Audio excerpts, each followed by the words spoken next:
Okay, in this video, let's talk about the ligaments around the knee. We're going to start with the collateral ligaments on the medial and the lateral side.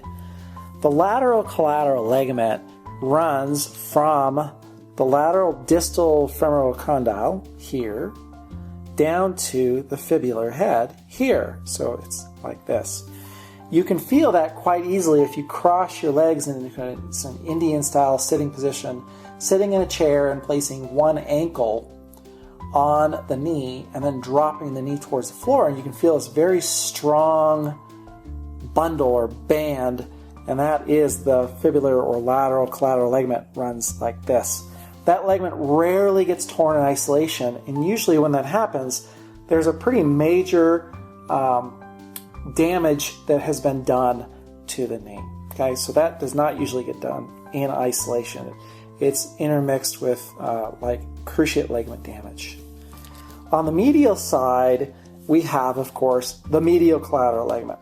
We have a deep portion and we have a superficial portion.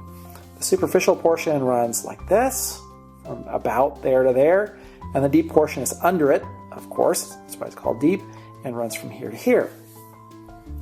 Now, the interesting thing about that is that if our knee is in a fully extended position, the ligaments, both superficial and distal, go over the axis of rotation for knee flexion, which is here in the distal femur.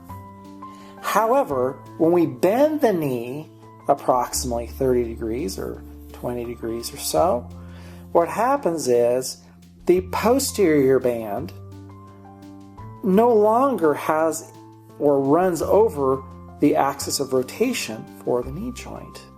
Therefore, it's just the superficial band that is being stretched. So in a fully extended position, both the superficial and the deep bands are stressed. Additionally, in that position, the ACL and PCL, the cruciate ligaments, are in a tight position. So if we try to gap the medial side of the knee joint and there's movement, it's because the cruciate ligaments are torn. Now, on the other hand, if we flex the knee, if it's stable and full extension, then we flex the knee and do get valgus testing again, we're mostly testing the superficial fibers of medial collateral ligament. And that ligament is frequently torn or stretched or sprained, if you will, in isolation. And it does tend to heal up quite well. All right, so that's the medial and lateral collateral. Next, we'll talk about the ACL, PCL. The important thing to remember here is that the insertion distally of the ligament on the tibia describes its name. Okay, so the anterior cruciate attaches here in the anterior portion of the tibia, okay, and then runs to the posterior portion of the femur. Whereas the posterior cruciate ligament runs from the posterior portion of the tibia forward to the anterior portion of the femur. Okay? So because the anterior cruciate ligament attaches on the front part of the tibia, it runs essentially like this. Therefore, that ligament checks forward translation of the tibia this way. On the other hand, the posterior cruciate runs like this and will be stressed by pushing the tibia backwards on the femur. So a couple different ways the ACL can be torn, which is by far more common than PCL. First is a pure hyperextension injury. Okay? If the tibia runs this way too far, because the ligament runs like this, it'll get stressed as this moves forward this way and rolls anteriorly. It'll get stressed and torn. On the other hand, the more common way it gets hurt is by this valgus stress to the knee over here, tearing the MCL, and then following that, tearing the ACL, with an external rotation here of the tibia on the femur. And often that happens in closed chain. Okay, so really what will happen is the tibia will be stable, the femur will internally rotate on the tibia, and in a valgus position, you see kind of what happens there. We get a pulling or sprain to the MCL, and then following a tear to the MCL, we get a tear to the ACL. Then in the back side of the joint, we have a series of posterior capsule, and then we have our popliteal and arcuate complex in the posterior lateral corner of the knee back here. Now, what should be noted is that the lateral side of the posterior capsule is thicker and stronger than the medial side. You might ask why that is. The reason is that end range knee extension causes an external rotation of the tibia on the femur this way. See, here's the fibula here. That's the lateral side. So what happens is we get an external rotation moment of the tibia on the femur. Well, guess what happens back here? There we go. It gets stretched here on the posterior lateral corner. So we have this popliteal ligament that runs in this direction, kind of in the same orientation that the popliteus muscle does. And we have this arcuate ligament here, posterior tib-fib ligament here. Also on the medial side, again, that deep portion of the ligament is more towards the posterior capsule. So in generally speaking, the posterior capsule is thicker than the anterior capsule, and the lateral side of the capsule over here on the posterior side is thicker and stronger than the medial side. The reason the posterior capsule is thicker than the anterior capsule is because we stand in essentially knee hyperextension. So because we're in a closed chain position, the femur is rolling anteriorly, convex on concave, and sliding posteriorly, right? Sliding posteriorly towards you here in the video. Therefore, we have to have a very strong complex in the posterior side of the knee to control that motion. On the anterior side, we don't have a lot of ligaments to support. We have the capsule, of course, here, and as the vastus lateralis and vastus medialis come down, we get little retinacular fibers that go across the tibia. Retinacular fibers go across the tibia here, and then we have the very strong patellotibial ligament here, going from the patella to the tibial tuberosity. So again, not as strong. And really, if you think about it, if you fully flex the knee, the muscles and the capsule are going to stop us from moving a bunch. Whereas with knee extension, there's really not a lot keeping us from going too far unless we have a very strong posterior capsule.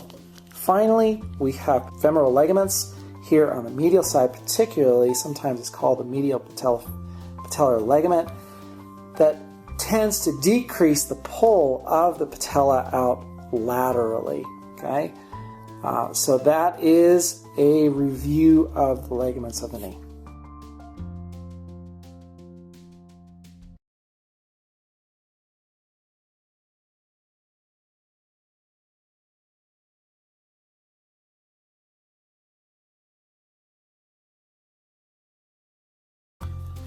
In this video, we're going to talk about the knee joint kind of in general and how it functions. Of course, its primary motion is flexion extension, and the open chain, because we have a concave surface moving on a convex surface, we get an anterior roll and an anterior slide. And then when we go into flexion, we get a posterior roll and a posterior slide. In closed chain, when the femur moves on the tibia, we get a convex on concave movement. So we get posterior roll, because it always follows the direction of the bone, and an anterior slide. And we come up into a standing position from our squat, we get an anterior roll and a posterior slide.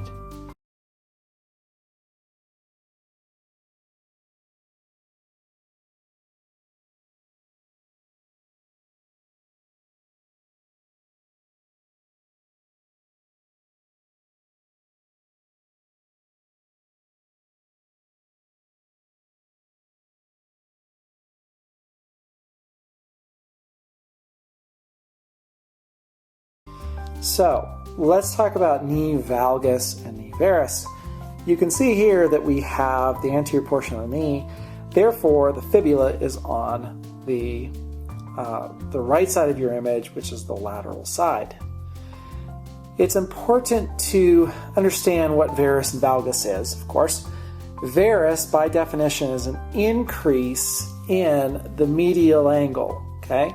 So that would be this position, where the femur moves relatively to the right of the screen, relative to the tibia here, so it opens or gaps the medial portion of the knee.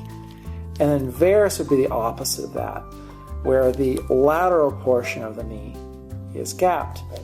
The normal position of the knee is 10 degrees or so of knee valgus, which is an increase in the medial angle. So as the hip comes down from its origin, the femur is slightly running from superior lateral to inferior medial.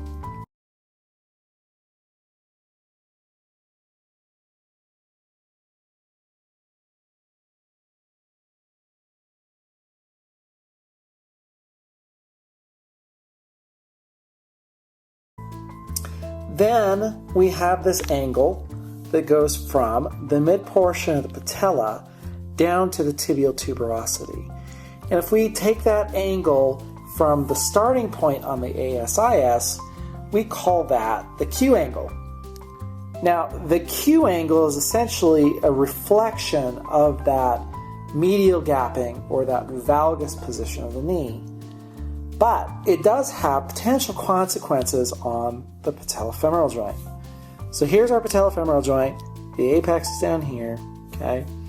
And what we have is we have the position of the patella relative to the tibial tuberosity, and you can see that it runs slightly from distal lateral to proximal medial and then up the shaft of the femur.